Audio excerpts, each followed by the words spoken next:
এ কাকা আমার গরুটা কি এবার ব্যস্ত পারবো না? বাবা আপনারা সব গরু বেচে লাইলেন, আমি এখন আমার একটা গরু বেচতালাম না। সব বেশ হয়ে যাবো, ধৈর্য ধরো, সব বেশ হয়ে যাবো। এই 2-3 দিন মধ্যে সব বেশ হয়ে আচ্ছা, যাবে। আমার মাই ফোন দিছে, আমি একটু কথা কই। হ্যাঁ আচ্ছা বাবা, ঠিক আছে, যাও।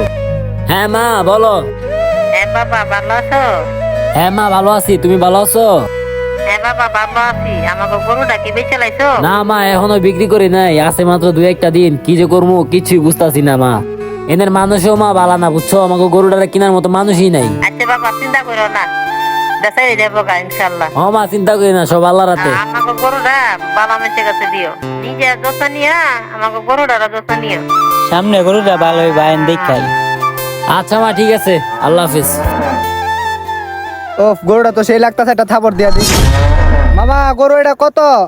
গরুর দাম না, আসতাছি দাঁড়ান।